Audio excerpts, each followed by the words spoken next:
Okay, we know recently the COVID-19 vaccination is rolled out to the teenagers aged between 12 to 15. I have a 15-year-old and a 17-year-old boy. So how do I know it's safe for them? Right, so based on the recent clinical trial data that was done by the Pfizer-BioNTech, the safety profile for teenagers 12 to 15 years old looks the same as in the adult population. And it looks as effective in this age group as well compared to the adult population. You know, I have a lot of friends, they're all parents as well. So they have questions for you. Sure. Okay. How safe is the vaccine for children with pre-existing conditions such as asthma, obesity, etc.? So children who have stable medical conditions like asthma and obesity are perfectly fine to go ahead and have the vaccine. For children who have a weakened immune system, either because of a medical condition that they have or medication that they're on, for them it's fine to have the vaccine as well because it's not a live virus vaccine. Okay, this question. Are the newer strains of the virus more dangerous to children? The newer variants of concern are more transmissible to both adults as well as children. We don't really have enough evidence yet to know whether it will cause more severe illness in children. Then why the hurry to prioritize school-going children to get the vaccination? You know, school-going children, the adolescents congregate, right? So they congregate in schools, they congregate in tuition centers, sports, CCAs, and one infected child with a more transmissible virus may then spread the virus to other children, and that can lead to a cluster or an outbreak. Even though most children only have mild disease compared to adults, there are children who have more severe disease, especially the younger babies, the teenagers, and children who have underlying medical conditions. If you have a vaccinated child, that child has a lower risk of being infected, and that protects all their close contacts, including household contacts who are elderly or can't be vaccinated. Will my child still get infected with COVID-19 after vaccination? So unfortunately, there is no vaccine that is going to be 100% protective. So they may still have infection, but the data shows us that the mRNA Pfizer vaccine is very effective in preventing symptomatic infection and severe infection.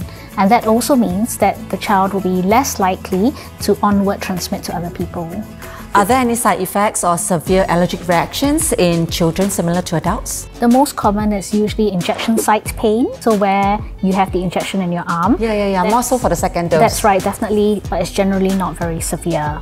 There are side effects similar again to the adults, like feeling tired, having a headache, fever, or muscle aches.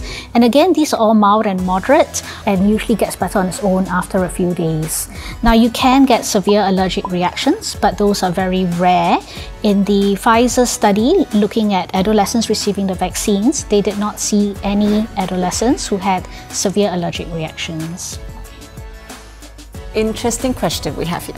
Does the vaccine affect puberty and growth? Currently, there is no evidence to suggest that the vaccine will affect puberty or growth. Does the vaccine alter the DNA then? Well, no, the mRNA vaccine cannot alter the DNA. Our DNA is kept in the core of the cell. Now, the mRNA enters a part of our cell that doesn't go anywhere near where our DNA is. So there's no way the mRNA interacts with our DNA or alter our DNA or have anything to do with our DNA at all. Okay. Oh, great to hear that. Right, if my kid has severe allergic reactions such as anaphylaxis towards food, so would you recommend that he or she receive the vaccination? So children who have an allergic reaction or anaphylaxis to things that are not vaccines, so for example food, medication, dust or other triggers, are all fine to receive the vaccine. The children who have already had an allergic reaction to the first dose of an mRNA vaccine should not have the second dose. Or if you've had a severe allergic reaction or anaphylaxis to other vaccines, then you should see your doctor to discuss it with them first to determine whether you can have the vaccine. If there are parents who still feel very uncertain or uncomfortable, should we wait? Well, I guess the question is, what are they waiting for, right? So in the context of a pandemic, where many countries around the world are going through second waves and third waves, and we're seeing variants that are more transmissible, and for all we know may evolve to cause more severe disease later, then the decision to make is whether you want to take that risk of waiting versus protecting yourself right now when there is so much infection in the pandemic. At the end of the day, it is something to consider in terms of trying to protect yourself as best as possible when you can now.